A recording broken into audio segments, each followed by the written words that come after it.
presento, mi nombre es Ania Vivas, yo soy médico psiquiatra. Me gradué en el Hospital Psiquiátrico de Caracas hace ya un año. Tenemos aquí el doctor Ronald Elgueta, que es neurólogo pediatra, que tuvo la fortuna de formarse en el Hospital Universitario y el Hospital Militar, ¿verdad? Correcto. Ok, bueno, preséntate. De Caracas. ¿Actualmente estás en Salvador?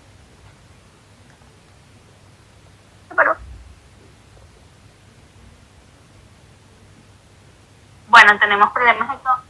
Ok, listo. Sí. Sí, te escucho. Ok, bueno, vamos a empezar. El tema de hoy a tratar es el trastorno del espectro autista, ¿ok? A ver, doctor, ¿qué nos puedes hablar, qué nos puedes decir? Tenemos fallas de comunicación.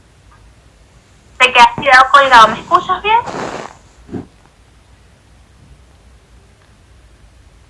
¿Me escuchas?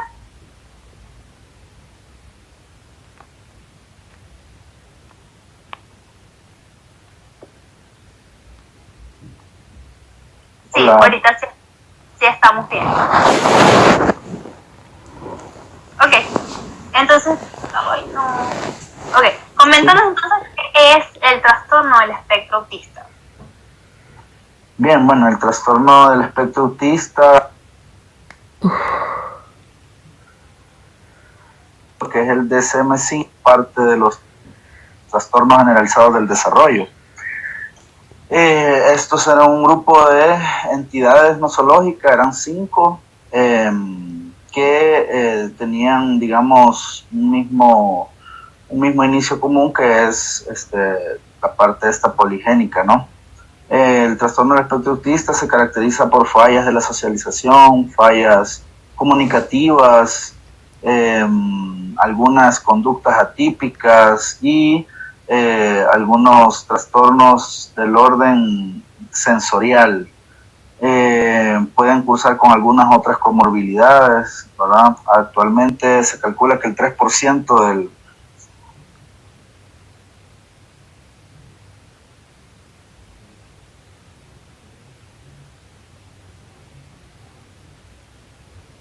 Disculpa, Ronald, tenemos problemas con la comunicación, nos quedamos en el 3% y ahí se fue el audio. Sí, les decía que esa es, digamos, la incidencia actual. En los últimos años ha habido un repunte que, a mi consideración, es porque están más a la mano algunos servicios de salud, y creo que las madres también han modificado la cosmovisión de sus hijos, y además de su rol como madre, ¿no? Entonces están más pendientes de algunas cosas, son más observadoras, ¿no? Entonces, sí, es evidente que sí.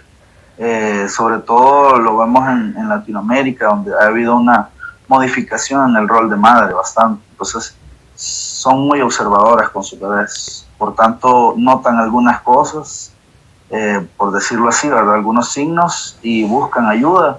Y pues si llegan a la persona adecuada, pues tienen un diagnóstico adecuado, ¿no?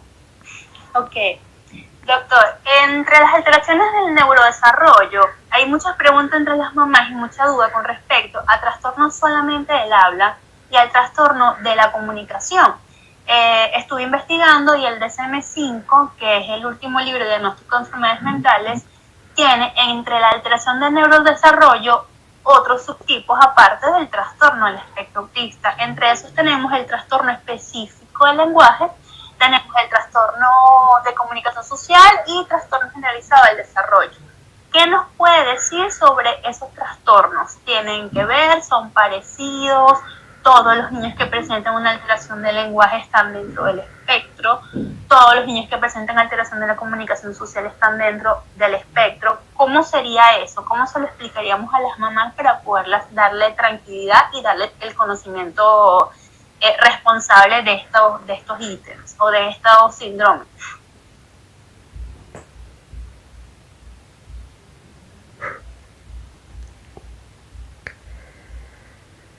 ¿Me escuchas?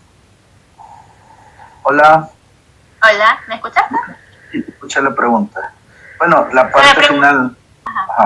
Dime. Lo de los trastornos específicos del lenguaje, del comportamiento y generalizados del desarrollo. Correcto.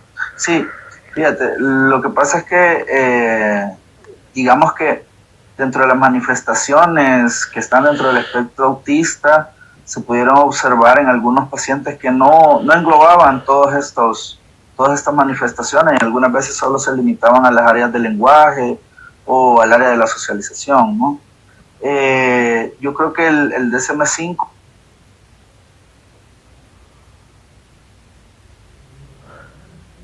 grado de confusión están...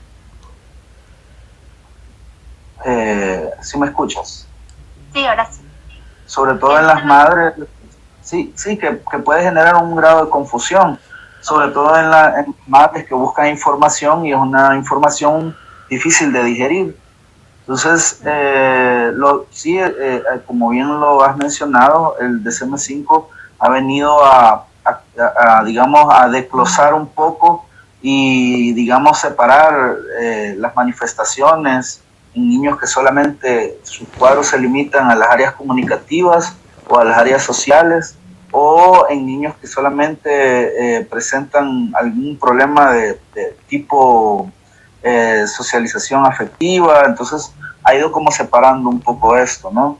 Pero digamos que al englobar estos subgrupos que menciona el DSM-5, al tener alguna manifestación de estos subgrupos de las áreas de socialización, comunicativas, conductas atípicas, digamos que esto estaría enrolado dentro del trastorno del espectro autista.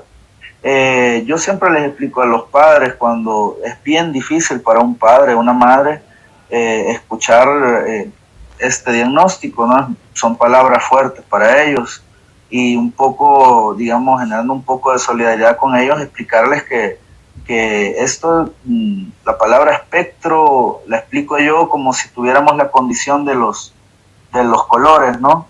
Entonces, por eso es que dos pacientes con trastorno al espectro autista no van a ser igual.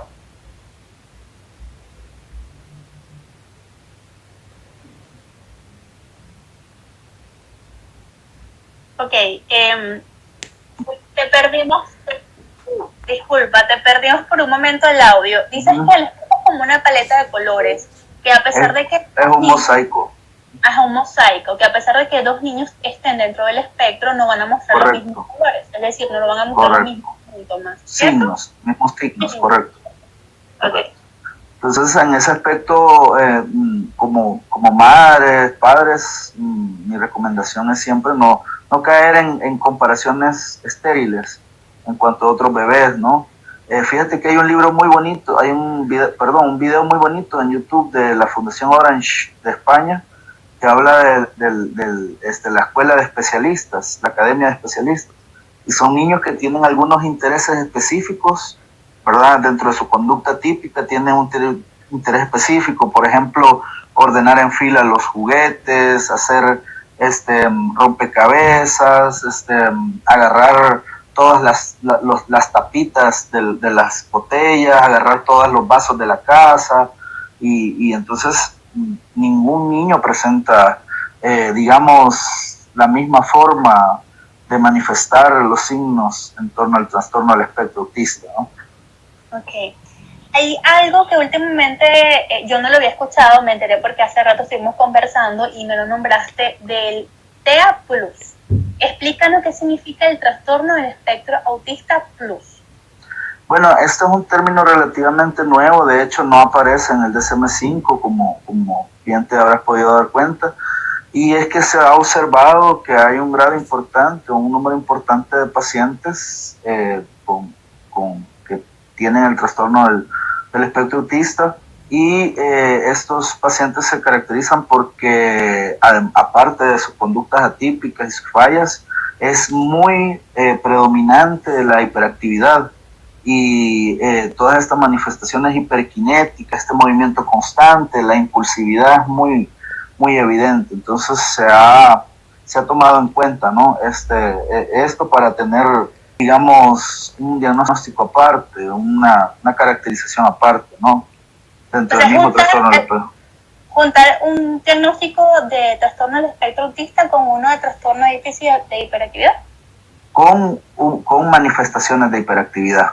No los dos diagnósticos, sino un paciente que tiene un evidente trastorno del espectro autista, pero que tiene un componente bien importante de hiperkinético, de impulsividad, ¿no? Inclusive de agresividad.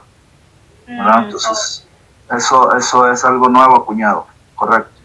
Repito el nombre, trastorno del espectro autista plus o TEA plus. ¿Bien? Ok, vamos a pasar, ¿algo que quieres comentar? No. Ok, vamos a pasar, ¿cómo se produce?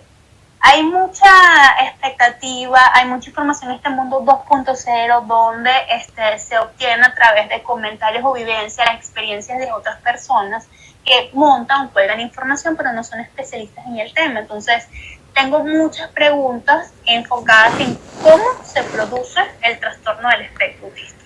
¿Es herencia? ¿Es intoxicación? ¿Qué es lo que lo produce? Mira, eso es un tema totalmente controversial, ¿no? Sobre todo ahora que la tecnología está tan a la mano, creo que algunas personas, esperaría yo no sin mala intención, reproducen algunas verdades a medio. Definitivamente, como médicos no podemos estar a la expectativa de postulaciones que no están certificadas, de tal manera que lo que yo te puedo hacer referencia es que el trastorno del espectro autista, como el resto de trastornos generalizados del desarrollo, son trastornos que está demostrado que son poligénicos. ¿Qué es poligénico? Que son varios genes que están involucrados, de varios cromosomas, de una serie alrededor de 7 a 11 cromosomas que están involucrados en las manifestaciones de este tipo, ¿no? Y en este trastorno. Es evidente, y te digo, en mi práctica, prácticamente el 97%, 95%, es evidente de que en la familia hay un paciente que tiene algún rasgo, no necesariamente del trastorno del espectro autista, pero sí algún otro rasgo de trastorno generalizado del desarrollo que como adulto pudiera tener algún otro tipo de manifestación más asociado a las cuestiones conductuales, ¿verdad? Y estas cuestiones afectivas del adulto, ¿no? Y puede pasar puede pasar que un niño no sea diagnosticado y se diagnostique ya de adulto, que pasa desapercibido. Es súper frecuente, aunque no lo creas, porque algunas veces la familia justifica al hijo, justifica al bebé, ¿verdad? No, él no habla porque su papá es muy tímido, y sí, bueno, el familiar es tímido, pero el familiar es tímido porque también tiene o presenta el mismo trastorno, ¿no? O fulanito no habla porque no tiene hermanos, ¿verdad? No, él juega así porque le gusta, por ejemplo, cuando afilan los zapatos o ponen en fila juguetes, él los pone así porque él ve que sus padres son ordenados y todo eso, ¿no? Entonces hay una tendencia a justificar y a negar que algo está sucediendo, y por eso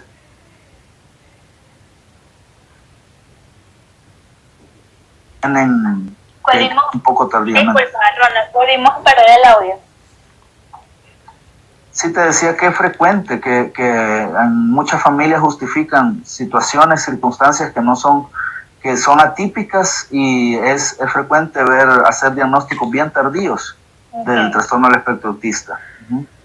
Familias muy contenedoras que no lo frustran, entonces no causan esta reacción exagerada porque lo mantienen. ¿Puede ser? Correcto. Sí, es posible. Ajá. Intoxicación por metales pesados. Por cualquier medio, sea por medio de alimentación, sea por medio de contacto directo, sea por medio, algunas personas me comentaron si las vacunas pueden originar este trastorno, si hay algo específico del medio ambiente aparte de los metales pesados, y la alimentación. ¿Qué nos puedes comentar sobre esto? Bueno, vamos a ir paso por paso. Vuelvo y repito que a lo que como médicos debemos hacer referencia es a lo que hemos podido corroborar mediante investigaciones por el método científico, ¿no? Lo que son los metales pesados, pues han hecho algunos estudios que realmente, inclusive te digo, estudios en grupos pequeños, sí, de alrededor de 17 a 20 niños que se sometieron a un doble ciego con placebo y con quelantes, ¿verdad? Como el glutatrón, como el DEMSA, y es evidente que no se encontró ninguna relación, ¿verdad? Entonces no hay estudios que digan que las manifestaciones del espectro autista sean causadas por metales, pero te digo más, si nos vamos a lo que es la neurobiología, es decir, a cómo se genera la conducta de un ser humano, es muy difícil pensar que una sustancia va a venir y va a provocar.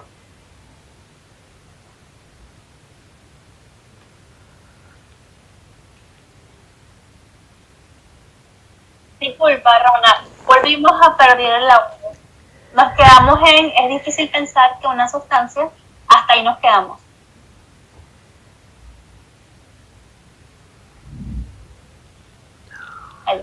¿Escuchas? Sí. Ok, que perdimos el audio. Nos quedamos ok. No te escuché. Que perdimos el audio.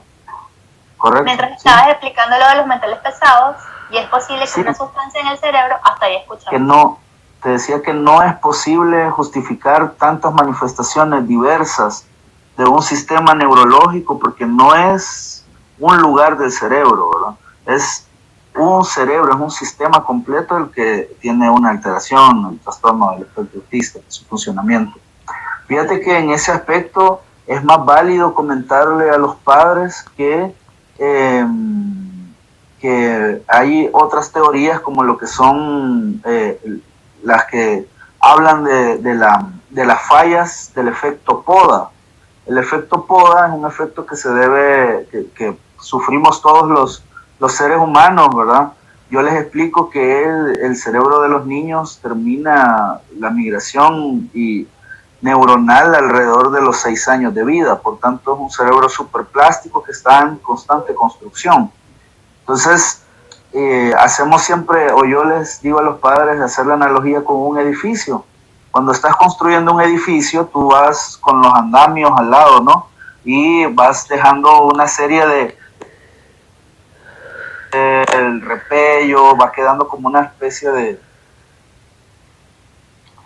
Te decía que la analogía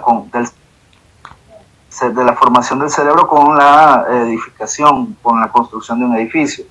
Entonces, cuando construyes un edificio, una casa, tú vas dejando los andamios, vas dejando la madera que usaste, hay escombros, ¿sí? Me doy a comprender en eso. Entonces, nosotros tenemos una programación que se llama efecto poda, donde nuestro organismo hace una limpieza de todas esas sinapsis, ¿verdad? Que son sinapsis que fueron el andamiaje de la migración neuronal y de la proliferación neuronal. Y una de las grandes teorías del trastorno del espectro autista es que este efecto no se hace con total, digamos, calidad en los pacientes con trastorno del espectro autista. ¿De acuerdo? Otra teoría es también el compromiso de las neuronas espejo. Las neuronas espejos son células que nos hacen básicamente generar empatía, ¿no? Empatía ante el medio ambiente. Entonces creo que estas son más válidas que justificar una alteración bien amplia de un sistema muy amplio a una sustancia como un metal pesado y peor aún a una vacuna, ¿verdad? Entonces pensar que una vacuna va a producir el trastorno del espectro autista es supremamente descabellado. Te pudiera garantizar que en general los neurólogos infantiles estamos totalmente en contra de esto, pues como buenos pediatras que fuimos al principio, porque ante todo la salud, ¿no? Y no es que se ponga en riesgo, eso no se ha demostrado científicamente. No hay un estudio que haga una relación íntima entre lo que es el autismo y sus manifestaciones y lo que es las vacunas, ¿no? Predominantemente los refuerzos después de un año, que son con los que más luchan.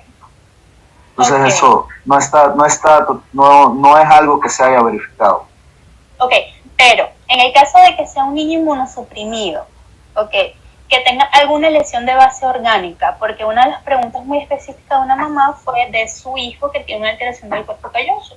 Ella pregunta que si no se le hacen las terapias a tiempo, si el niño pudiera desarrollar un trastorno del espectro autista. Fíjate, lo que es el compromiso del cuerpo calloso no tiene relación con el trastorno del espectro autista. Hay otros hallazgos imagenológicos a nivel de resonancia que sí se pudieran, como lo que es el volumen, la volumetría de algunas áreas del cerebro, ¿no? Como las amígdalas y esto, sí se ha estudiado, ¿no? Inclusive la volumetría del lóbulo frontal. El compromiso del cuerpo calloso más te habla de trastornos de proliferación neuronal y te habla de otro tipo de alteraciones que quizás algunas veces se relaciona más con un retraso del desarrollo psicomotor que con un trastorno del espectro autista. Y niños que tengan alteraciones gastrointestinales, ¿pudieran desarrollar clínica de TEA? Por eso es que te decía que no es que vamos a cambiar ese concepto. No es que el niño que tiene manifestaciones gastrointestinales va a manifestar trastorno del espectro autista. Por el contrario, es al revés. El niño que presenta un trastorno del espectro autista puede presentar alteraciones gastrointestinales y eso está ampliamente estudiado. Eso sí es un estudio que está muy amplio, ¿verdad? Se ha demostrado que el trastorno del espectro autista, sobre todo el de bajo funcionamiento, es decir, los niños que más compromiso tienen dentro de este trastorno, tienden a padecer más de cólico y de enfermedad celíaca incluso, ¿verdad? Hay estudios donde ellos tienen una microbiota que se ve alterada y tienen una predisposición a las infecciones por hongos incluso. Entonces, ese es un estudio que ha hecho, o sea, está totalmente descrito y hay una relación. Por eso es que les digo que el trastorno del espectro autista a veces lo limitamos netamente a lo cerebral, pero realmente tiene sus compromisos extra cerebrales, ¿verdad? Incluso te digo más, he conocido pacientes que dentro de sus trastornos neurosensoriales, dentro de sus disfunciones neurosensoriales, tienen compromiso del tacto y no sienten dolor, ¿verdad? A pesar de tener las terminaciones, ¿verdad? En el caso de los dolores abdominales es lo contrario. Puede haber una hiperalgesia, es decir, una predisposición dolor exagerado. Dolor exagerado, ¿no? Entonces, o sea, son estos niños que se golpean y se paran como si nadie siguen y se rompen y no sienten dolor, ¿no? Son los estos son los que pueden tener trastornos neurosensoriales. Es decir, los trastornos neurosensoriales es un pilar importante del trastorno del espectro autista. Cuando me refiero a trastornos neurosensoriales, para que los padres comprendan, me estoy refiriendo a los sentidos, los 5 sentidos que tenemos. Vamos por el primero, el sentido del tacto. Hay muchos niños con trastorno del espectro autista que no tienen digamos, no es sensibilidad, sino una manera de captar el dolor o de transmitir ese estímulo doloroso hacia su cerebro, ¿verdad? Entonces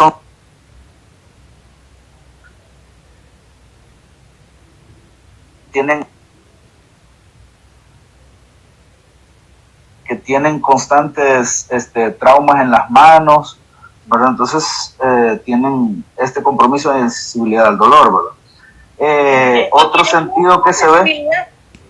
O tienen mucha sensibilidad o tienen muy poca. Igual con el olfato. Igual, porque muchos me preguntaron que por qué esta intolerancia a ciertos olores, que les desagrada, y la respuesta exagerada ante olores específicos y ante texturas específicas de comida también. Es correcto. Esta es la respuesta de por qué algunos, ¿verdad? Por ejemplo, con el gusto, no toleran lo asalado o no. Esta alteración. Sí, te decía que es lo mismo con el gusto, que hay alimentos que pueden ser muy excesivamente dulces, excesivamente salados para ellos. que ellos no lo toleran, o incluso las texturas no las toleran, ¿verdad? Entonces, esta parte neurosensorial es un pilar importante en las manifestaciones del trastorno del espectro autista, ¿verdad? Entonces, el tema de los trastornos sensoriales se puede evitar. Se puede evitar que el niño sienta esto. No se puede evitar. Eso ¿se puede evitar el TEA? No se puede evitar el TEA. No hemos encontrado, ojalá un día la ciencia tenga un estudio que, supongo yo, por líquido amniótico, por algo se sepa la predisposición a los trastornos del espectro autista. No hay manera de predecirlo. Sí hay genéticamente, digamos, cuando hay padres que tienen algún trastorno, pues hay un porcentaje de posibilidad de que esto se presente, ¿no? Pero no hay manera de ciencia cierta de determinarlo. Una cosa que te quería hacer énfasis, sobre todo porque hubo un tiempo, yo creo que esa moda ya pasó, pero hubo un tiempo en que se hizo muy famoso lo que es la dieta de gluten, la dieta de la caseína.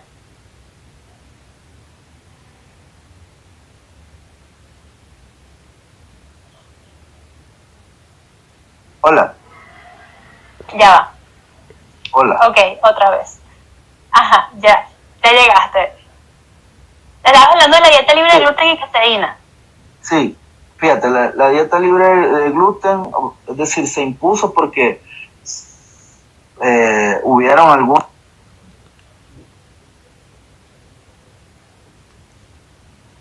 aparentemente pacientes con cólicos recurrentes. Tenían pacientes con cólicos recurrentes y observaban que cuando ponían una dieta libre de gluten y libre de la proteína de leche de vaca, la caseína, que ellos mejoraban. Es evidente porque el gluten es un agente irritante y la caseína es una proteína que es de muy difícil. Creo que ya pasó. ¿No? Ok, tenemos problemas de conexión. El doctor nos está hablando sobre la dieta libre de gluten y caseína. Ajá. Ajá. Hola. Ya. Creo que ya. Sí. No sé en qué me quedé, que me escuchaste. Ok, yo estaba comentando sobre que hubo un tiempo donde estaba de moda dieta libre de gluten y caseína. Correcto. Hay muchas mamás de mi comunidad practican baby led weaning y practican ciertas elecciones de medicamentos, de alimentos. Y básicamente se ha convertido como un estilo de vida para algunas personas eliminar esto de su dieta. El azúcar de mesa, la caseína y el gluten. Entonces, nos estabas hablando algo sobre eso y la alimentación con los niños con TEA. Sí, te decía que hay algunos pacientes con trastorno del espectro autista que tienen esta predisposición a los cólicos y a lo que es la enfermedad celíaca. Es evidente que en la enfermedad celíaca este tipo de dietas tienen es parte del tratamiento. Entonces, en los pacientes con trastorno del espectro autista que tienen manifestaciones de cólicos recurrentes, pudiera ser una opción como parte del tratamiento general, ¿no?, del paciente. Pero no hay un estudio que vincule la caseína y el gluten como causa de trastorno del espectro autista. El trastorno del espectro autista es poligénico totalmente, que es lo que vuelvo y repito, ¿no? Es poligénico, que es lo que se ha demostrado. O sea, el gluten y la caseína no causan el autismo, pero los niños que presentan trastorno del espectro autista mejoran esto de su dieta. Correcto, mejoran las manifestaciones gastrointestinales. Correcto. Ok. Otra de las cosas... Una cosa que te quería decir, ¿verdad? Entonces, esto tiene un efecto dominó. Cuando un bebé con trastorno del espectro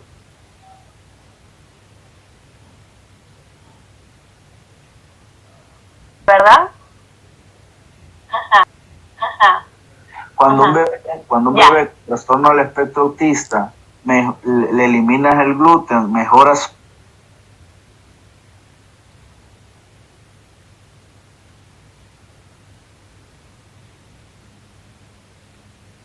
Tenemos problemas de audio.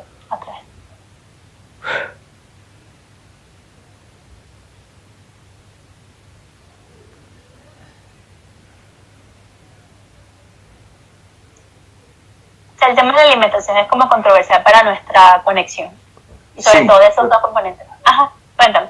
Pues te decía, el paciente que tiene manifestaciones gastrointestinales, paciente con trastorno del espectro autista, que tiene manifestaciones gastrointestinales, cuando se elimina el gluten, la caseína, observa mejorías de estas manifestaciones.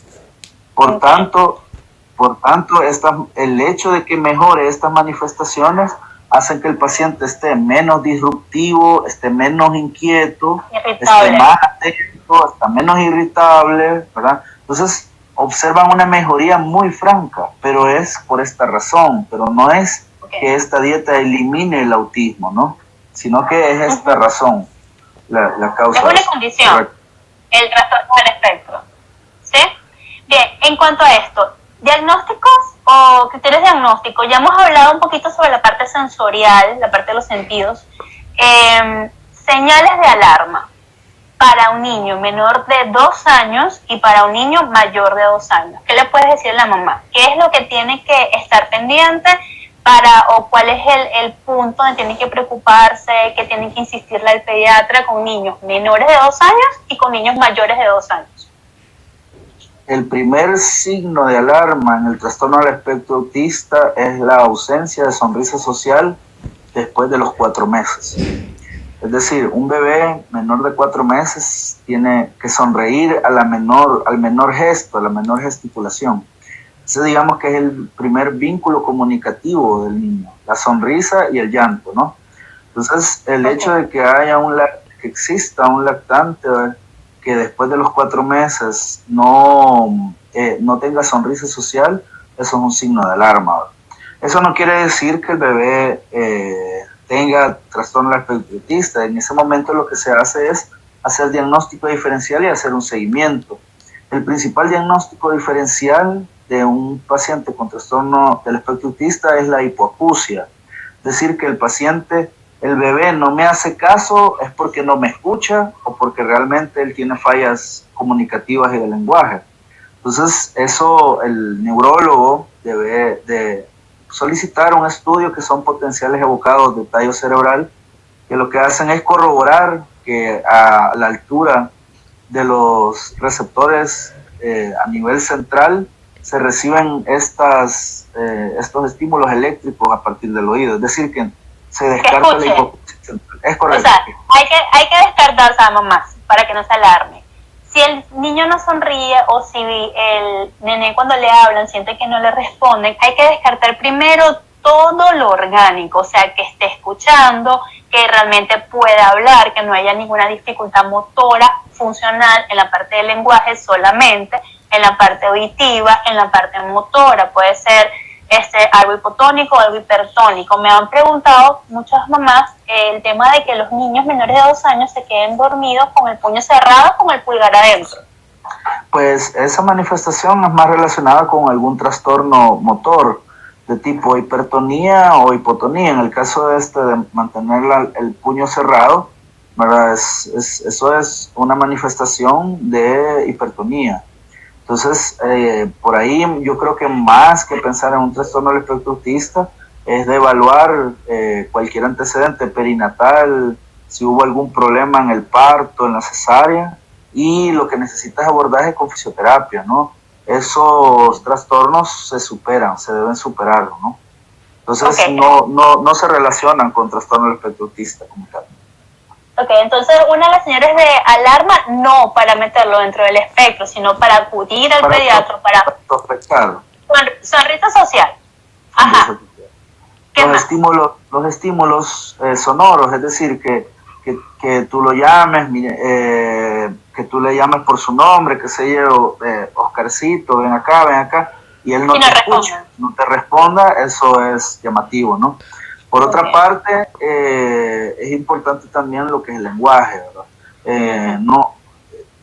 Tenemos que partir de la premisa de que los niños a los 3 años tienen que tener su lenguaje estructuralmente perfecto. Es decir, y para esto voy a extenderme un poquito.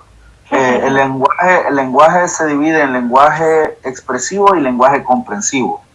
El lenguaje comprensivo es cuando tú le das una indicación al niño, toma esto, dámelo, pon esto aquí, y entonces él sigue indicaciones, ¿no? Eso es lenguaje comprensivo, y el lenguaje expresivo es lo que él dice. Entonces, el lenguaje expresivo tiene que estar totalmente estructurado a los 3 años. Él puede tener fallas, pero fallas semánticas de cómo organiza las palabras, o el famoso cabió, el famoso cupo, que no saben conjugar el verbo caber, ¿no? Entonces, es importante esto porque algunas mamás justifican el hecho de que el niño no hable a los 2 años y medio, a los 3 años. Es decir, si ya yo veo que a los 2 años con 6 meses el bebé apenas me dice unas cuantas palabras sueltas, es evidente que a los 3 años él no. Ok.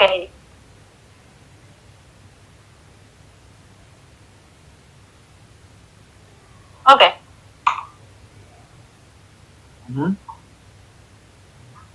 Ok, eso lo podemos manejar mejor en la parte de, lo podemos tocar con más profundidad en la parte de manejo. Por ahorita, ok, para que dejar claro, signos de alarma menores de 2 años, sonrisa social, el habla, el número de palabras, la parte sensorial, si responden excesivamente, ¿no? Ante algunos sonidos, sabores, olores. El juego digital sobre el juego repetitivo, la elección específica de uno, que lo dijiste al principio, ¿no? Y mayores de 2 años tiene que ver con la manera en cómo se expresan, ¿sí? Sí, es correcto, es correcto. También esto que te decía, que el hecho de que aparentemente no nos escuche cuando le hablemos. Cuando lo llamamos por nombre no nos escuche, eso es un signo quizás bien frecuente, que las mamás notan, ¿no? Otra cosa importante es que no te mire a los ojos. ¿Ves? El contacto visual es importante, ¿no? Y es algo bien frecuente que el niño no ve al padre a los ojos, ¿no? Cuando se le está haciendo llamado. Entonces eso es muy frecuente. ¿A qué edad se puede diagnosticar? O sea, en tu experiencia como neurólogo pediatra en tu consulta, ¿cuál es la edad del niño más chiquitico que has diagnosticado y la edad del niño más grande que has diagnosticado en trastorno del espectro autista? Pues el más pequeño habrá sido como a los 13 meses y fue este bebé que no hace contacto visual, que no tiene un interés en permanecer o en responder a los estímulos sonoros, y ya tenía previo una risa social que fue adquirida muy tardía. Le pudimos hacer el diagnóstico diferencial y corroboramos de que no había compromiso desde el punto de vista auditivo, es decir, el bebé nos escuchaba bien, de tal manera que ya con esa edad, a pesar de que... Su respuesta, su interacción con el medio. Clínicamente ya lo sospechábamos, no obstante, ¿verdad? Tengo que aclarar y decir que los tests que están hechos para el diagnóstico del espectro autista son test que son a partir de los 2 años. Es decir, ningún niño antes de los 2 años es sometible a este test. Son los más utilizados son el test A2 y el test de cociente autista. Estos son test que ejecutan psicólogos que tienen experticia y han sido preparados y formados dentro del área conductual para saber evaluar a un niño, ¿no? Esto puede durar unas 2 o 3 sesiones para hacer una evaluación. Mañana vamos a tener un psicólogo infantil que nos va a hablar precisamente de qué es lo que se hace en psicología, y nos va a explicar justamente eso. En el caso que te comentaba, pues ya habían signos precoces y hicimos el diagnóstico diferencial de la hipoacusia y lo iniciamos en terapia de lenguaje a este paciente mucho antes, ¿verdad?, de llegar a los 2 años, y al tener los 2 años pues lo sometimos al test y evidentemente pues teníamos un trastorno del espectro autista. Entonces ese es el caso quizás más pequeño, que lo bueno es que entre más pequeño tienen una mejor respuesta a lo que son los estímulos y las terapias, ¿no? ¿Y el más grande, qué edad tenía el que diagnosticaste en tu consulta? 13 años. 13 años. Este es un bebé que no jugaba, que inclusive a mí me lo llevaron más. Porque, ¿13 años una vez? Sí, bueno, tú sabes que para nosotros todos son chiquititos. Este bebé, pues 13 años, me lo llevaron por aparentemente bullying, por esta cuestión, ¿no? Entonces sufría bullying en la escuela, entonces cuando se hace el interrogatorio, se evalúa al paciente, se ve que no tiene contacto visual, tenía ideas fijas, pasaba prácticamente dibujando pirámides egipcias, era un interés constante de él, realmente no le gustaba socializar, tenía prácticamente que todo su día se la pasaba con su cultura egipcia y digamos que ha sido el ser que más me ha enseñado de los egipcios a mí, entonces por eso es que de todos ellos podemos aprender siempre algo. Ok, ¿hay alguna diferencia entre la clínica entre niñas y niños? Que también fue una duda de varios papás. O sea, ahí se comportan diferentes las niñas en comparación con los niños que tienen TEA. Yo no he visto variantes, Quizás en los niños hay un poquito de un componente más de hiperactividad, de más impulsividad que en las niñas, pero no he visto mayores diferencias, ¿verdad? Ok, entonces en cuanto al manejo, viene la parte buena. Pues mira, la raíz, digamos, la base del manejo de los pacientes con trastorno del espectro autista es la terapia cognitivo-conductual. Es decir, un entrenamiento del pensamiento y la conducta.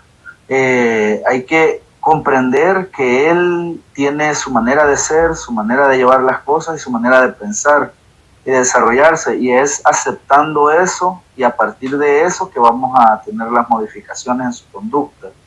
Luego de esto, hay que evaluar si amerita medicación, ¿verdad? La medicación realmente está bien limitada y bien específica para quien la necesita. Y básicamente la necesitan los niños que no saben medir riesgos y los niños con una agresividad, tanto autoagresividad como heteroagresividad, que son muy pocos, la verdad. Pero eso, ahí se limita la medicación, ¿verdad? La terapia de lenguaje, enseñarlo a hablar, ¿verdad? Y un apoyo psicopedagógico. Si el paciente tiene manifestaciones del tipo de trastornos gastrointestinales, pues el seguimiento con su gastroenterólogo, las modificaciones a la dieta que hemos hablado, ¿verdad? Pero por lo demás, en general, todos los demás, he leído hasta vitaminoterapias que le dan unos cócteles de vitaminas, ¿verdad? Yo creo que los que hacen eso no saben que también hay hipervitaminosis y que eso también puede ser un problema. La verdad es que si un niño tiene una adecuada alimentación, no amerita un mayor abordaje desde ese punto de vista, ni vamos a observar grandes modificaciones en él, ¿verdad? Entonces, haciendo énfasis, es terapia cognitivo-conductual, terapia de lenguaje, apoyo psicopedagógico, la medicación si lo amerita. Yo te digo que de 10, 1 amerita medicación, son bien pocos, pero tampoco hay que negarse, ¿no? a si realmente lo amerita o lo necesita. Son criterios del neurólogo en este caso. Okay. Tu forma de trabajarlo es mandarlo a psicoterapia, terapia conductual, ¿no? Con un psicólogo. Y este mismo psicólogo es el que hace la prueba del A2. Comúnmente es así, casi siempre es así. Sí. La prueba del A2 es la del diagnóstico, como tal.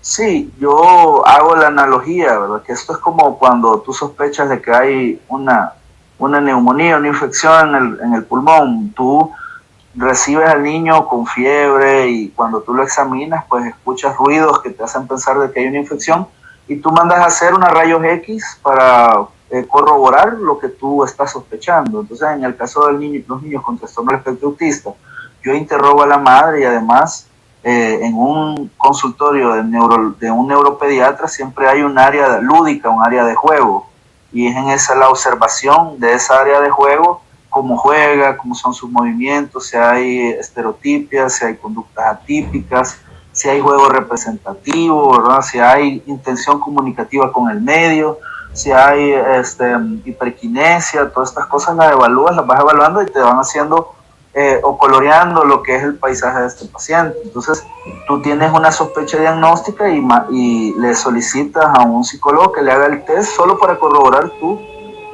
sospecha. Es como debería ser el protocolo ante los niños con trastorno del espectro autista. El trastorno del espectro autista es un diagnóstico netamente neurológico. No hay otro profesional, ¿verdad?, que tenga las habilidades para decir y determinar la conducta a hacer o los diagnósticos a hacer, ¿verdad? Puede el profesional, en base a su experiencia, ¿verdad?, porque pudiera decirte que un psicólogo que tenga 20, 15 años trabajando con un paciente con trastorno, él puede tener la sospecha, pero lo correcto es que bajo esa sospecha él lo refiere al neurólogo para confirmar el diagnóstico. Es lo correcto, es una manera de hacerse. Siempre en los niños con el trastorno del espectro autista, yo les explico a los padres que el neurólogo realmente es como el director de la orquesta sinfónica. Él solo tiene el palito, pero no toca ningún instrumento, ¿verdad? Entonces, él indica cómo se van a tomar las notas musicales y quién debe tocar esto y quién debe tocar lo otro, pero son ellos, los padres, junto al paciente y junto al terapista, los que van tocando la música que hace bailar a ese niño. Ok. Bueno, ya creo que tenemos que finalizar. Era corto, pero nos extendimos bastante. Espero que las dudas hayan quedado, que podemos haber respondido la mayoría de sus dudas. Para cerrar, ¿un niño con diagnóstico de TEA puede ser un niño normal en un futuro?